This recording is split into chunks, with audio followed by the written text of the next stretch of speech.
नस्टेशियम के plant easy to grow plant होते हैं जो काफ़ी कम केयर के साथ बहुत ही बढ़िया तरीके से ग्रो करते हैं। नस्टेशियम के पौधे अपने रंग बिरंगे फूलों के लिए और ग्रीन फोलिएज के कारण काफ़ी पसंद किए जाते हैं। नस्टेशियम के पत्ते और इनके फूल एडिबल होते हैं। इनका खाने में इस्तेमाल किया जाता है। इनमें हल्का पेपरी टेस्ट होता है जिसके कारण इन्हें अलग अलग डिशेस में एक्जोटिक टेस्ट देने के लिए और डेकोरेशन के लिए इस्तेमाल किया जाता है। नस्टेशियम के plant easy to care plant होने के साथ साथ ड्रॉट टॉलरेंट प्लांट भी होते हैं, यानी प्लांट की वाटर रिक्वायरमेंट काफ़ी कम है और प्लांट काफ़ी अच्छे से ग्रो करता है। तो इस वीडियो में हम नस्टेशियम को सीड से ग्रो करना सीखेंगे। सो हेलो एवरीवन, इस वीडियो में आप सभी का स्वागत है। नस्टेशियम के प्लांट एनुअल प्लांट होते हैं जिन्हें हम सर्दियों में ग्रो कर सकते हैं। अगर आप इनके सीड लगाना चाहते हैं तो सितंबर के महीने से लेकर आप दिसंबर तक इनकी सीडलिंग आराम से कर सकते हैं। नस्टेशियम के सीड थोड़े बड़े साइज के होते हैं तो इन्हें ग्रो करना दूसरे पौधों के मुकाबले काफ़ी इजी होता है। सीड बड़े होने के साथ साथ इनके ऊपर एक हार्ड कोटिंग भी होती है जो कि सीड को काफ़ी अच्छे से प्रोटेक्ट करती है। सीड आसानी से और जल्दी से जर्मिनेट हो सके इसके लिए कई लोग इसे रात भर के लिए पानी में सोक करके भी रखते हैं। तो पानी में सोक करना ना ये टोटली ऑप्शनल है। आप चाहो तो आप इसे डायरेक्टली भी लगा सकते हो और ऐसे भी सीड जल्दी जर्मिनेट हो जाते हैं। तो नस्टेशियम के जो सीड होते हैं ना, इन्हें लगाने से पहले आपको ध्यान रखना है कि नस्टेशियम के प्लांट में ट्रांसप्लांटिंग ज़रूरी नहीं होती है। आप इनके सीड जहाँ एक बार लगाओ वहीं पे इनके प्लांट ग्रो करने के लिए छोड़ देना। बार बार ट्रांसप्लांटिंग करने से जो इनके पौधे की ग्रोथ है ना, काफ़ी ज़्यादा अफेक्ट होती है।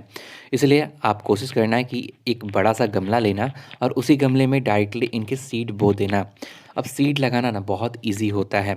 हाफ इंच के गहराई में इनके सीड आपको लगाने हैं और सीड से सीड का डिस्टेंस आपको मेंटेन करके रखना है। एक बात का और ध्यान रखना है कि नस्टेशियम के लिए जब आप मिट्टी तैयार करो तो मिट्टी में आपको ज़्यादा फर्टिलाइज़र इस्तेमाल नहीं करना है। अगर मिट्टी आपकी सही है, पुराने गमले की मिट्टी है या फिर आपकी नॉर्मल गार्डन की मिट्टी है जिसमें आप आसानी से प्लांट ग्रो कर सकते हो, तो उस मिट्टी में आपको किसी तरह का एडिशनल फर्टिलाइज़र या फिर कंपोस्ट नहीं डालना है। अगर आप कंपोस्ट ज़्यादा डाल देते हो या फिर फर्टिलाइज़र ज़्यादा डाल देते हो देन प्लांट के पत्ते केवल ग्रो करेंगे, उसमें फ्लावर जल्दी नहीं आएंगे। इसलिए बेहतर है कि आप डायरेक्टली अपने जो नॉर्मल गार्डन सोइल है इसमें डायरेक्टली इनके बीज लगाओ और दैट इज़ एनफ। उसी में आपके प्लांट आसानी से ग्रो कर जाएंगे और काफ़ी बढ़िया फ्लावर भी करेंगे। तो सीड लगाने के बाद आपको इसे अच्छे से कवर कर देना है और ध्यान रखना है कि मिट्टी के ऊपर किसी तरह के कंकड़ पत्थर ना हो। सीड लगाने से पहले एक बात का आपको और ध्यान रखना है कि जो गमला आप इस्तेमाल करो ना, वेल ड्रेन होना चाहिए, उसमें अच्छे से ड्रेनेज होल होने चाहिए। क्योंकि नस्टेशियम के प्लांट में अगर ओवर वाटरिंग हो जाती है तो प्लांट काफ़ी जल्दी ख़राब होने लगता है। इसलिए वेल ड्रेन गमला इस्तेमाल कीजिएगा।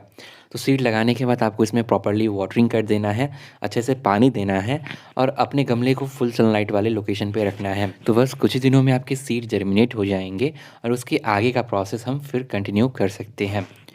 बीज लगाया आज 4 दिन हो चुका है और आप देखें जो हमारे नस्टेशियम के सीड हैं ये ऑलरेडी जर्मिनेट होना स्टार्ट हो गए हैं। काफ़ी जल्दी ये प्रॉपर्ली जर्मिनेट हो जाएंगे और इनसे छोटे छोटे प्लांट तैयार हो जाएंगे। प्लांट जब तैयार हो जाएं तो उस टाइम पर ध्यान रखना है कि अगर प्लांट ज़्यादा क्राउडेड है, मतलब अगर गमले में ज़्यादा प्लांट आपने लगा दिए हैं तो उसमें से जो कमज़ोर प्लांट होगा ना उन सभी को आप हटा दीजिएगा और जो अच्छे प्लांट होंगे उनको आप ग्रो होने दीजिएगा। और उसी तरीके से अगर प्लांट ज़्यादा नज़दीक हो गए हैं एक दूसरे के तो उसमें से हेल्दी वाले प्लांट को आपको रखने हैं, बाकी को हटा देने हैं। ऐसा करने से जो आपका गमला होगा ना काफ़ी अच्छे से ऑक्यूपाई हो पाएगा और अच्छे से प्लांट उसमें ग्रो भी हो पाएंगे। इस टाइम पर आपको खास ध्यान रखना है कि मिट्टी में अच्छे से मॉइस्चर मेंटेन रहना चाहिए और आपके गमले में फुल सनलाइट आती रहनी चाहिए। कुछ दिनों में आपके जो नस्टेशियम के प्लांट हैं काफ़ी बड़े तरीके से ग्रो हो जाएंगे और इनमें फ्लावरिंग भी स्टार्ट हो जाएगी। हेलो एवरीवन, आज सीड लगाए करीबन 1 महीना बीत चुका है और जो सीड हमने लगाए थे ना इनसे प्लांट भी तैयार हो गया है और इनमें काफ़ी बढ़िया फ्लावरिंग भी खिल रही है। तो इस तरीके से आप भी नस्टेशियम के सीड अपने यहाँ पर ग्रो कर सकते हैं और देखिए काफ़ी बढ़िया और प्यारे फूल इसमें खिलते हैं। तो नस्टेशियम के प्लांट की ना ये खूबी होती है कि ना ही इसके फ्लावर सुंदर लगते हैं बल्कि इसके जो पत्ते होते हैं ना ये भी काफ़ी बढ़िया लगते हैं। नस्टेशियम के ऑलमोस्ट 50 वैरायटी होती हैं जिसमें हम अलग अलग फ्लावर ले सकते हैं। तो आप मार्केट से आपको जिस तरह के नस्टेशियम के प्लांट पसंद हो आप उस तरह के नस्टेशियम के प्लांट अपने यहाँ पर सीड परचेज़ करके ग्रो कर सकते हैं। अब जो हमारे घरों पे आम तौर पे जो हम ग्रो करते हैं ना, ये डवार्फ नस्टेशियम के प्लांट होते हैं। इनके प्लांट की जो हाइट होती है ये थोड़ी कम होती है और फ्लावरिंग काफ़ी बढ़िया होती है। इसमें और भी वैरायटी आती है जिसमें जो नस्टेशियम के पत्ते होते हैं, जो प्लांट होते हैं, ये काफ़ी बड़े साइज़ तक बढ़ सकते हैं। तो ये टोटली आपके चॉइस के ऊपर डिपेंड करता है कि आप कौन सी वैरायटी ख़रीदो। बाकी मैंने अभी नस्टेशियम मिक्स करके एक वैरायटी आती है, इसमें हमारे पास नॉर्मल नस्टेशियम, हाइब्रिड और साथ में कुछ वेरिकेटेड के सीड भी मिक्स होते हैं। तो ये हमने कुछ इस तरह से हमारे नस्टेशियम के प्लांट ग्रो कर रखे हैं। नस्टेशियम में ऑरेंज, येलो और ब्राउनिश रेड कलर काफ़ी कॉमन होता है और आमतौर पे आपको नर्सरीज में देखने को मिल जाएंगे। हालांकि इसके अंदर कुछ एक्जोटिक वैरायटी भी होती है जिसके अंदर अलग अलग रंगों के फूल और अलग अलग शेप में फ्लावर आते हैं। गमले की लोकेशन की बात करें कि गमले को कहाँ रखना है, तो गमले को आप फुल सनलाइट में रखिए प्लांट की ग्रोथ के लिए, और ख़ास करके प्लांट में फ्लावरिंग के लिए फुल सनलाइट काफ़ी ज़रूरी होता है। और अगर आप बड़े अपार्टमेंट्स में रहते हैं तो आप साउथ फेसिंग जो विंडोज़ होते हैं वहाँ पर आप अपने प्लांट को रख सकते हैं। अगर वाटरिंग की बात करें तो प्लांट की मिट्टी हल्की सी मॉइस्ट रहे, प्रॉपर्ली ड्राई नहीं हो, बस इतना ही पानी आपको देना है। गमले में हालांकि आपको डेली पानी देने की ज़रूरत पड़ सकती है, लेकिन पानी देने से पहले आप गमले को एक बार चेक ज़रूर कर लें। नस्टेशियम के प्लांट के लिए ओवर वाटरिंग बहुत ही खतरनाक हो सकता है, इसलिए आप प्लांट में ओवर वाटरिंग बिल्कुल भी ना करें। अगर फर्टिलाइज़र की बात करें तो अगर आपका प्लांट बढ़िया से ग्रो कर रहा है, किसी तरह की दिक्कत नहीं आ रही है, तो आपके प्लांट में किसी तरह के फर्टिलाइज़र देने की ज़रूरत नहीं है। मिट्टी बनाते समय भी अगर आपकी मिट्टी ठीक है, काम चल जाएगी, उसमें प्लांट आसानी से ग्रो कर जाते हैं, देन आपको उसमें किसी तरह से अलग से कंपोस्ट या फर्टिलाइज़र डालने की ज़रूरत नहीं है और एनी टाइम आपके प्लांट में या फिर मिट्टी में डालने की ज़रूरत बाद में भी नहीं पड़ेगी।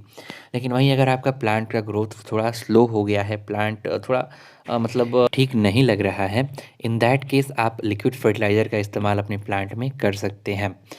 बाकी आपके जो नस्टेशियम के प्लांट है इसमें किसी तरह की दिक्कत नहीं आने वाली है। नस्टेशियम के ना कई फ़ायदे हैं, उनमें से एक फ़ायदा ये भी होता है कि जब हम इन्हें अपने गार्डन में लगाते हैं तो एक तो ये हमारे गार्डन में पॉलिनेटर्स को अट्रैक्ट करते हैं, जो कि बटरफ्लाइज होते हैं, हनी बीज होती हैं, इन्हें अट्रैक्ट करते हैं। और हमारी जो दूसरी सब्जियाँ होती हैं जैसे कि टमाटर के प्लांट हो गए या फिर जो दूसरे प्लांट होते हैं जिनमें पॉलिनेशन ज़रूरी होता है, उनमें काफ़ी ज़्यादा हेल्प करते हैं। तो आप अगर अपने गार्डन में कोई ऐसा प्लांट लगा रहे हैं जिसमें फ्लावर आता है, उसमें फल लगता है, तो उसके अगल-बगल आप नस्टेशियम के प्लांट ग्रो कर सकते हैं। एंड सेकंड थिंग, ये भी नोटिस किया गया है कि अगर आपके प्लांट में, दूसरे प्लांट में कहीं एफिड्स लगे हुए हैं, पेस्ट लगे हुए हैं, तो अगर उसके अगल-बगल हम नस्टेशियम के प्लांट ग्रो कर देते हैं, तो उस प्लांट में से हमारे एफिड्स ख़त्म हो जाते हैं। ऐसा भी नोटिस किया गया है। तो कुछ इस तरीके से आप भी अपने घर पर नस्टेशियम के प्लांट ग्रो कर सकते हैं और अगर पॉसिबल हो तो सीड से ही ग्रो कीजिएगा। फिलहाल इस वीडियो में इतना ही। मेरा नाम है सौरभ। चैनल पर नए हो, आपको पता है क्या करना है। बाय।